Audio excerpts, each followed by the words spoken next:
Olá, irmãos, queridos, amados, graça e paz da parte de nosso Senhor e Salvador Jesus Cristo. Espero que vocês estejam bem, que o Senhor esteja guardando as vidas de vocês, que todos vocês estejam sendo preservados das influências dessas calamidades, na certeza de que o Senhor é quem coopera por nós. E mais uma vez nós estamos aqui para cumprir a missão que nos foi confiada, atender à convocação que recebemos de Deus para, de todas as formas, levarmos a palavra do Senhor. E aproveitando a tecnologia e os recursos que têm sido disponibilizados para nós nesses momentos de isolamento e distanciamento social. Deus tem nos convocado a levarmos a sua palavra, e falar da palavra de Deus é falar da vida. Falar da vida é falar das suas vicissitudes, que são aqueles momentos de dificuldades, são os reveses da vida, são as situações prementes nas nossas vidas. E falar das vicissitudes é falar do que nós estamos vivendo hoje, nesses momentos de crise mundial, né? Não somente eu e você, mas o Brasil todo, o mundo todo, vivendo esse tempo chamado de crise. E crise é algo muito frequente, muito presente na vida das pessoas, na vida da humanidade, né? Não é diferente o que hoje nós estamos passando. E há alguns dias, aproximadamente um mês, eu refleti com vocês aqui sobre, em tempos de crise, olhar para Jesus.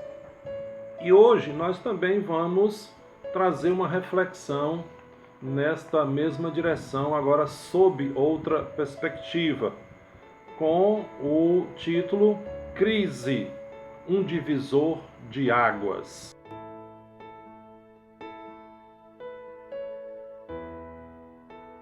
Eu quero nesse momento orar com você, pedir que você feche os seus olhos e esteja comigo em um só estado de espírito. Poderoso Deus, nosso Senhor, Pai de Jesus Cristo, nosso Salvador, glória, graça e exaltação sejam dados ao teu excelso nome. Deus bendito, vem nos acudir neste momento, Senhor, com a manifestação da tua graça, da tua misericórdia, do perdão dos nossos pecados. E nos ajudar a que possamos compreender um pouco mais da tua palavra e da tua vontade neste momento.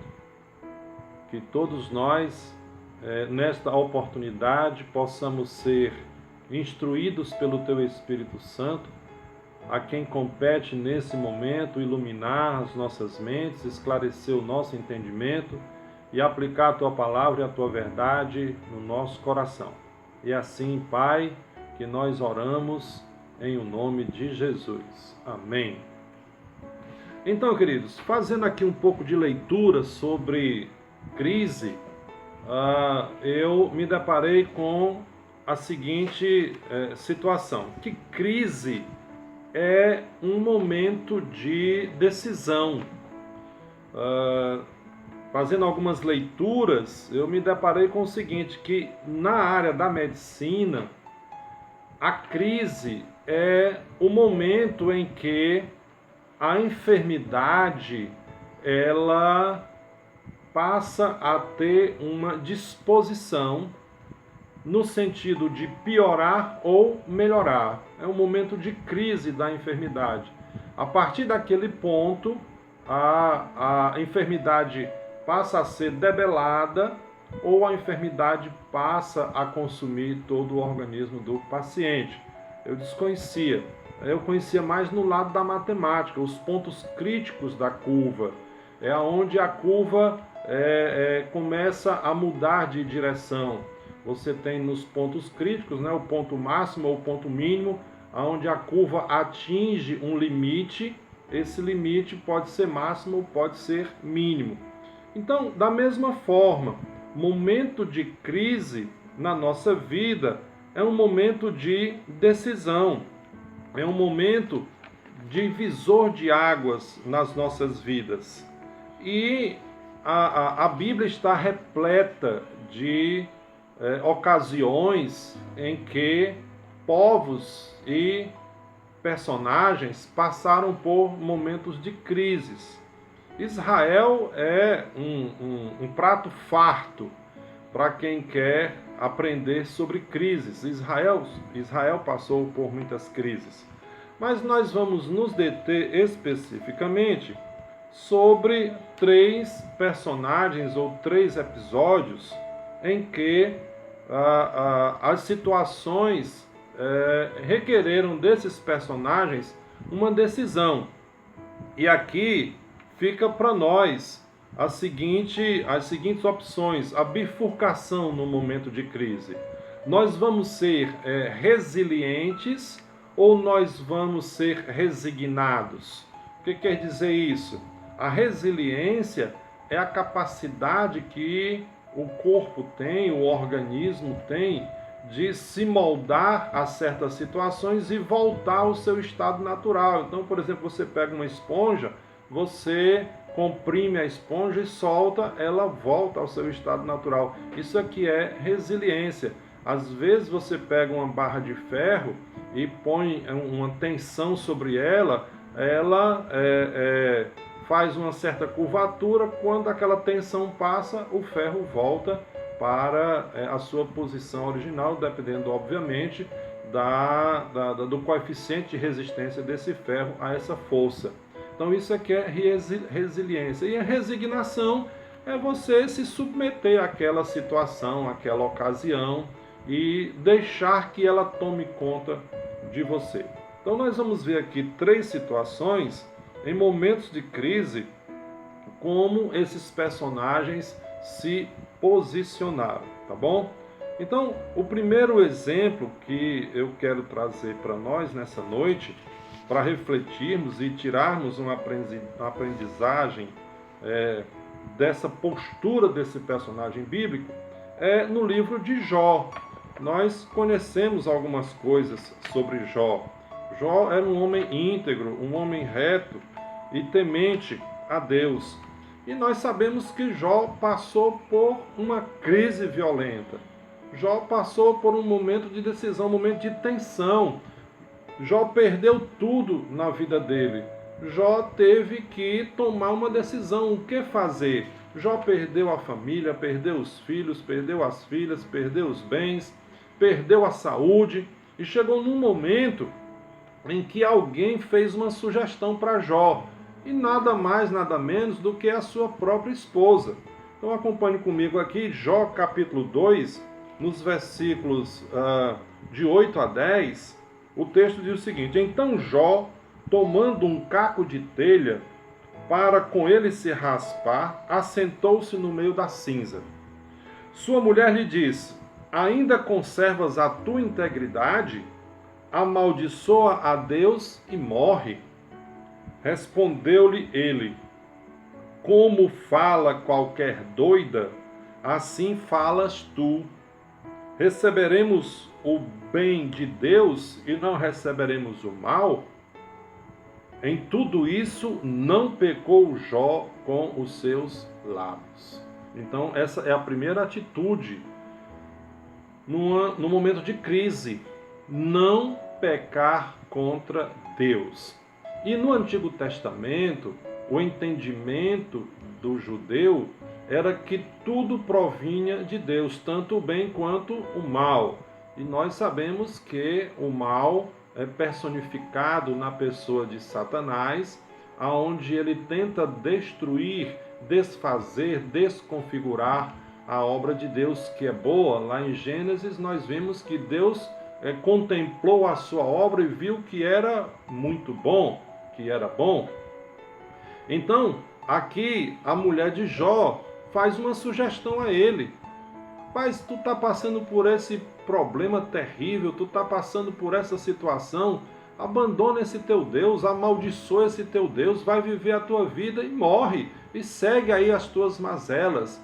Mas Jó repreendeu a sua mulher, e da boca de Jó não saiu nenhuma palavra que pudesse fazê-lo pecar contra Deus. Então, no momento de crise, nós não podemos jamais deixar que essa situação tome conta do nosso controle emocional, tome conta da nossa razão e a partir daí nós passemos a proferir palavras e expressões que tornem indignas a pessoa de Deus. Ficar lançando sobre Deus a responsabilidade dessas coisas. Pelo contrário, nós temos aqui nos calar, nós temos aqui repreender esse espírito que nos impele a ir contra Deus.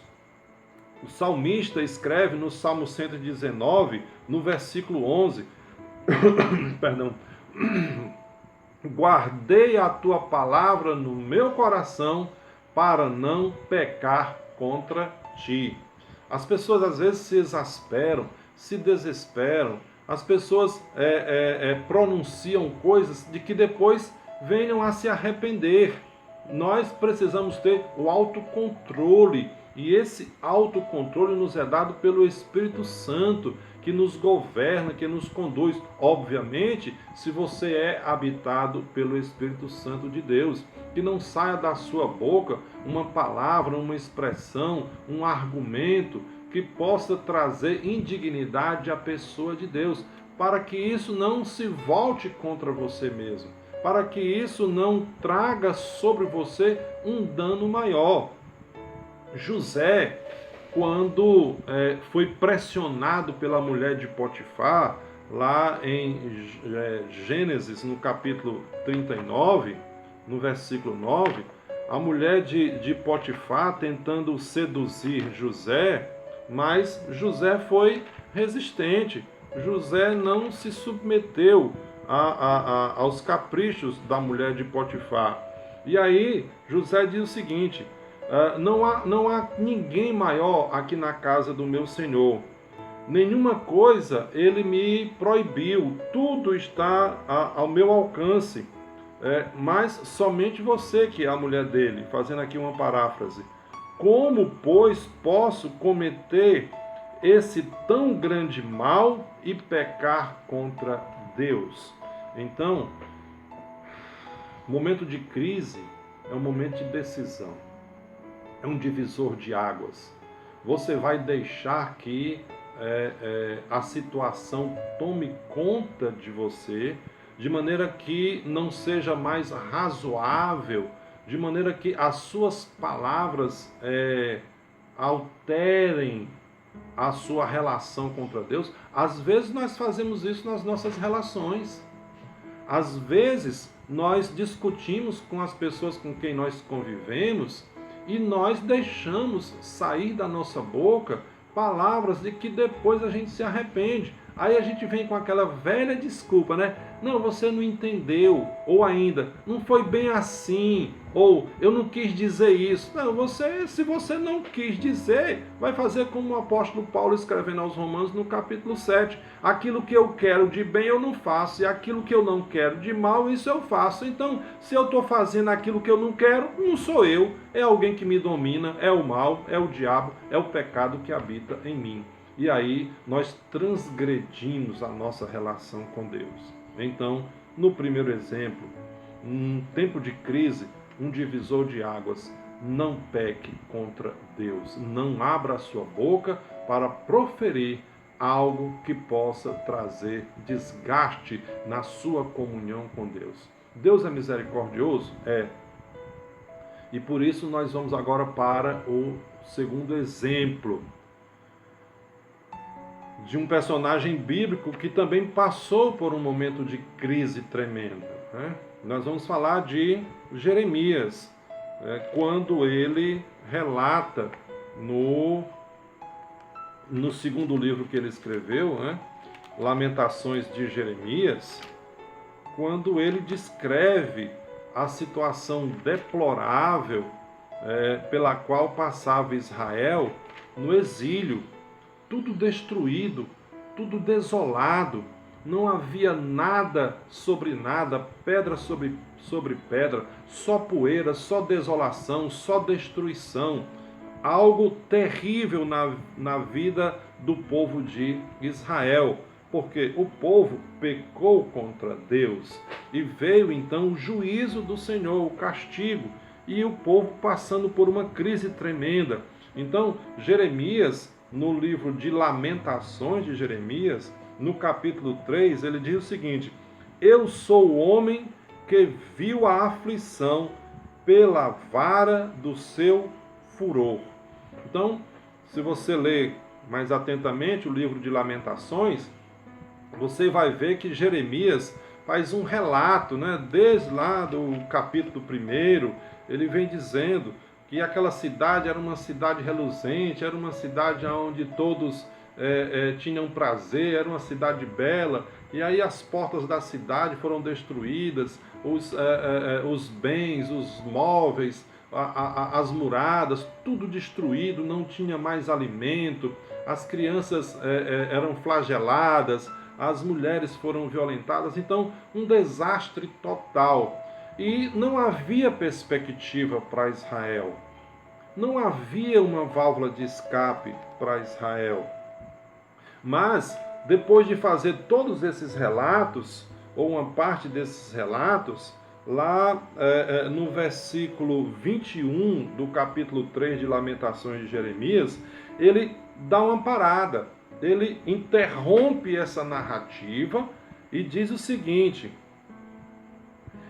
versículo 21, entretanto, disto me recordo, e portanto tenho esperança. O que é que ele se recorda? O que ele escreve depois? Vem 2 pontos.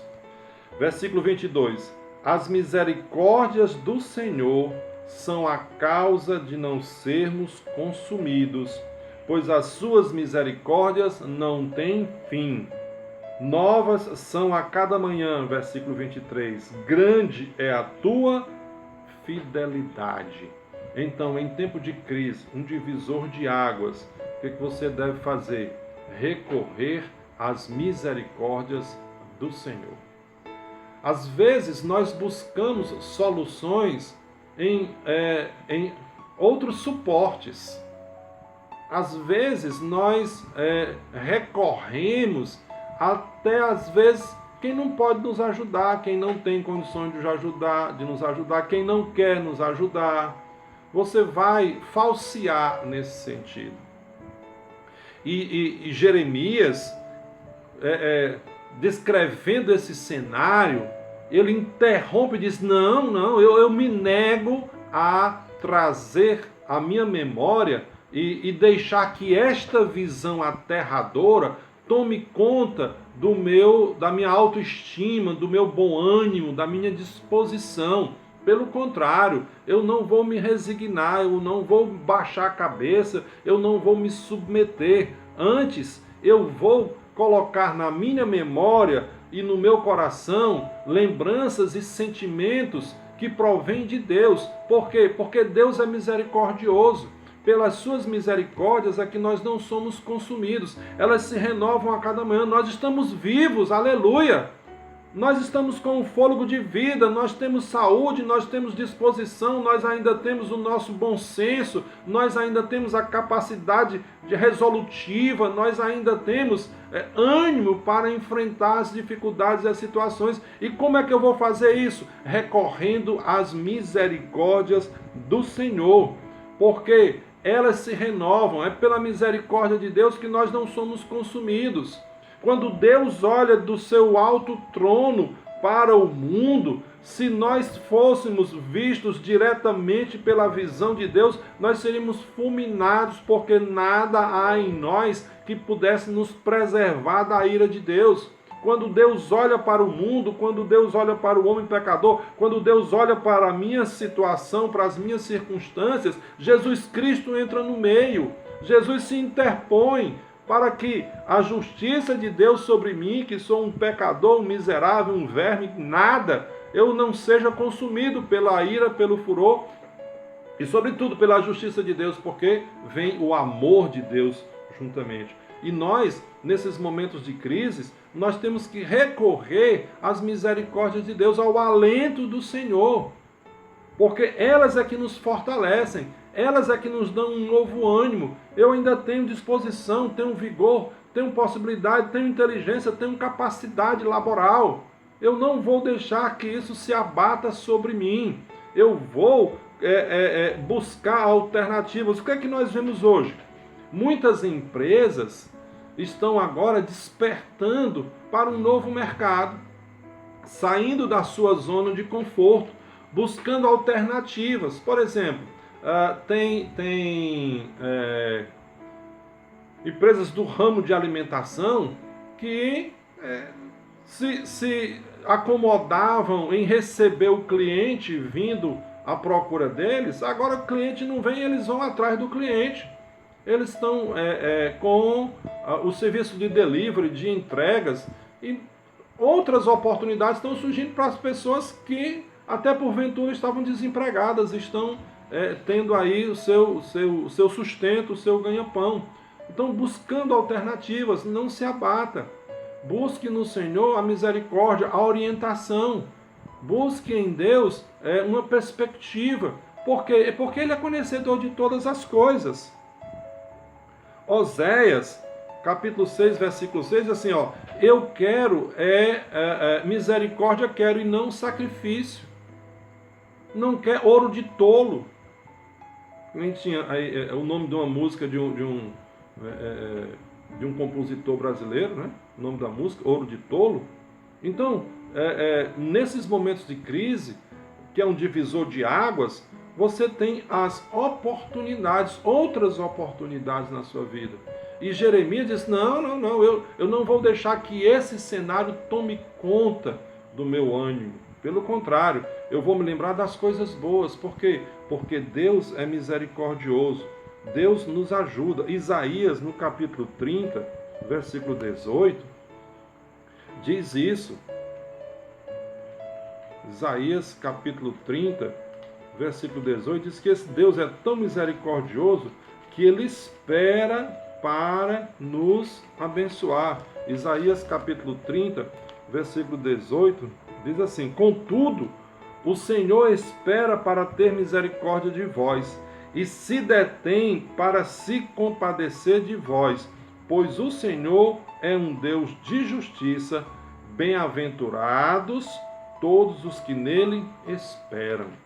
Então, em tempo de crise, um tempo de divisor de águas, um tempo de tomada de decisões, um tempo onde você vai mudar a curva da sua trajetória. Você não vai deixar que esse cenário se abata sobre você. Pelo contrário, lembre-se de todas as vezes que Deus foi proveniente na sua vida, em que Deus foi previdente na sua vida, em que Deus interveio em seu favor. Todas essas situações são manifestações da misericórdia de Deus. Por isso nós estamos vivos. Me lembrei aqui de uma reportagem de um senhor de quase centenário que se recuperou dessa enfermidade, e ele, emocionado, foi perguntado a ele o que ele achava, o que ele tinha a dizer, por que ele estava tão emocionado. Ele dizendo, olha, eu passei 90 e tantos anos da minha vida respirando o ar gratuito que Deus me deu. E eu agora passei por dias em que eu precisei pagar por esse ar. em que eu precisei de um aparelho para poder me sustentar. E eu tinha isso de graça e hoje recebi novamente de graça essa possibilidade. O que é isso? É a misericórdia do Senhor nas nossas vidas. Pois fim. E essa misericórdia do Senhor, ela se personificou em Cristo Jesus, nosso Senhor, nosso Salvador. E é desse terceiro exemplo que eu quero falar, de onde eu quero extrair também um aprendizado para nós nessa noite. Jesus passou por momentos terríveis, momentos que ele teve que decidir o que fazer, que ele teve que tomar uma posição. E um desses momentos críticos foi lá no Getsêmani, Mateus capítulo 26, versículos de 37 a 39, quando Jesus chama alguns dos seus discípulos para estar com ele em oração, Jesus diz o seguinte: levando consigo Pedro e os 2 filhos de Zebedeu, começou a entristecer-se e a angustiar-se muito. Então lhes disse: a minha alma está cheia de tristeza mortal. Ficai aqui para vigiar comigo. Indo um pouco diante, prostrou-se sobre o rosto, orando e dizendo: meu Pai, se possível, passa de mim este cálice. Todavia, não seja como eu quero, mas como tu queres. Então, que decisão Jesus tomou aqui neste momento de crise? De submeter-se à vontade do Pai. Nos momentos de dificuldades nas nossas vidas, não queira fazer aquilo que lhe vem à telha. Não queira tomar decisão precipitada. Não queira resolver as coisas de forma assodada. Pelo contrário, procure submeter-se à vontade de Deus. E para que eu possa me submeter à vontade de Deus, eu preciso conhecê-la. Jesus sabia perfeitamente qual a sua missão. Você tem conhecimento da sua missão aqui na Terra? Você tem conhecimento do propósito de Deus para a sua vida? Para que você entenda perfeitamente o que está acontecendo? Lá em Jeremias, em Lamentações, no capítulo 3, versículos depois do que nós lemos, ele diz assim, de que se queixa o homem vivente? Queixe-se cada um dos seus próprios pecados.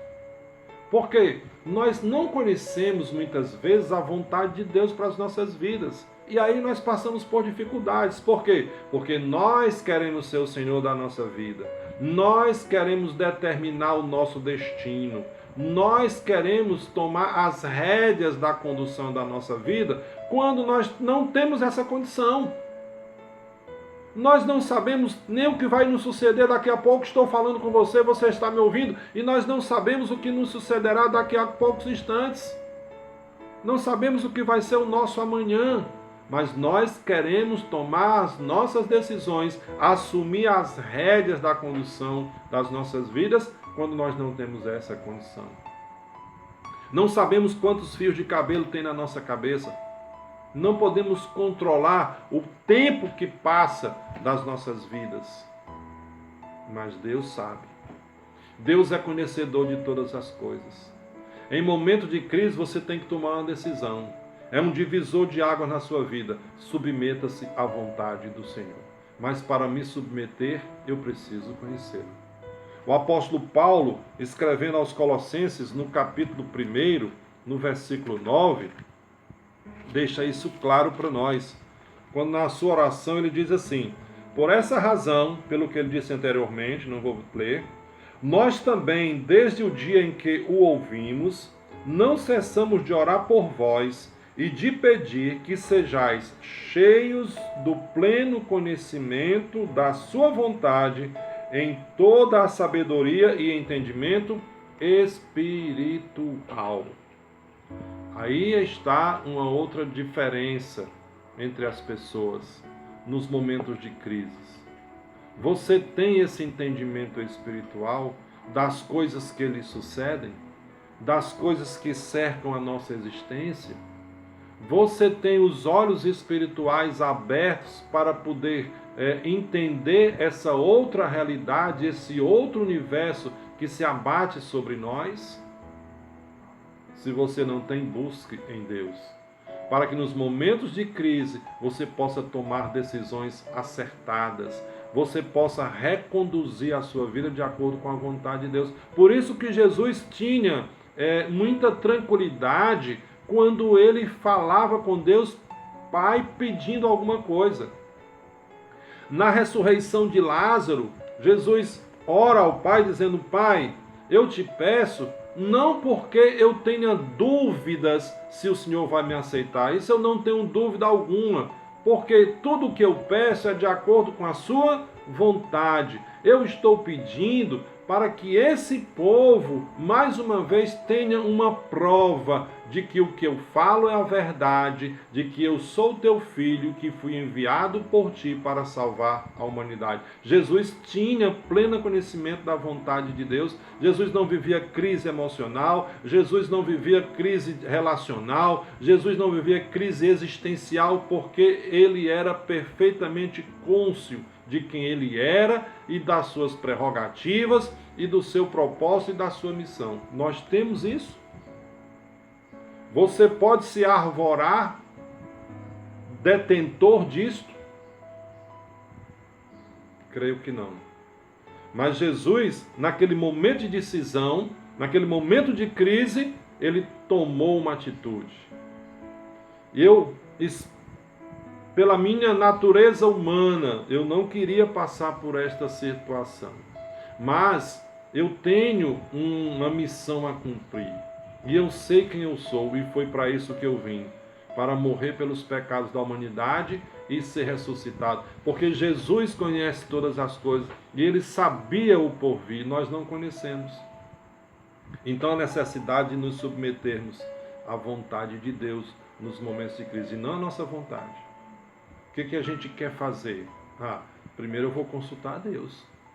Primeiro eu vou recorrer à sabedoria de Deus, para que Ele me instrua. No Salmo 40, versículo 8, o salmista diz: deleito-me em fazer a tua vontade, eu tenho prazer em fazer a tua vontade. E a vontade de Deus para nós é que nós cheguemos ao pleno conhecimento da verdade e por ela sejamos salvos. Queridos, amados, você que me ouve, irmão que conosco professa o nome de Jesus, juntamente ali na Igreja Batista Central em Tabapuá. Nesses momentos de dificuldades, momentos de incertezas, momentos de decisão, momentos de crise, divisor de águas nas nossas vidas.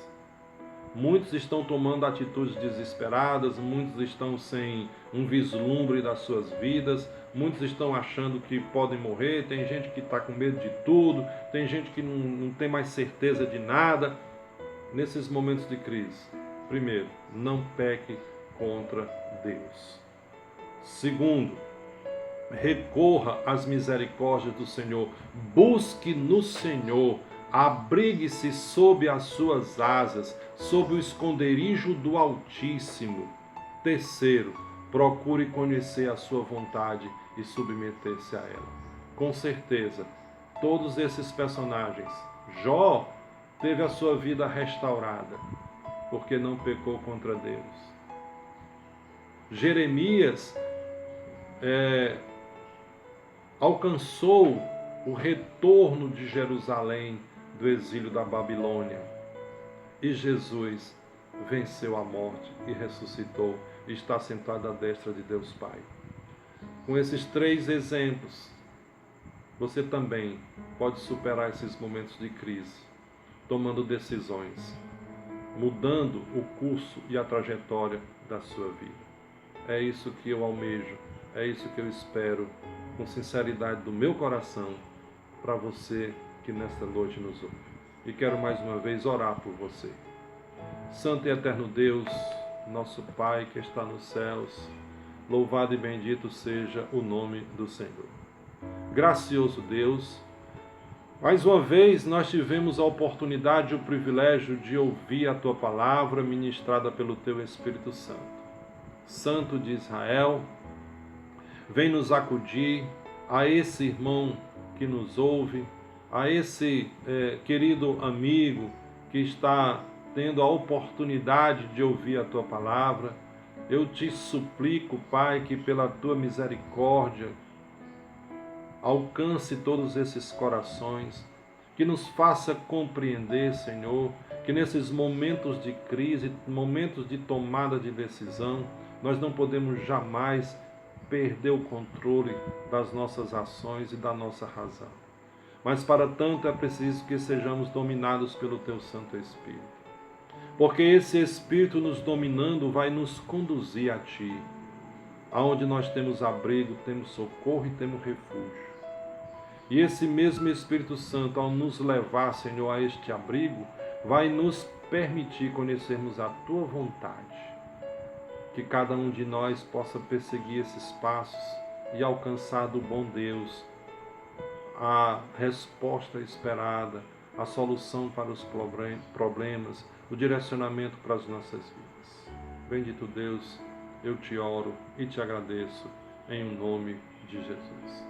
Que a graça de nosso Senhor e Salvador Jesus Cristo, o amor de Deus, o nosso Pai, a comunhão e as doces consolações do Santo Espírito de Deus repousem sobre cada um de nós, sobre todo o povo de Deus, em todos os lugares da terra, a você que me ouve nesse momento, em nome de Jesus. Amém, amém e amém.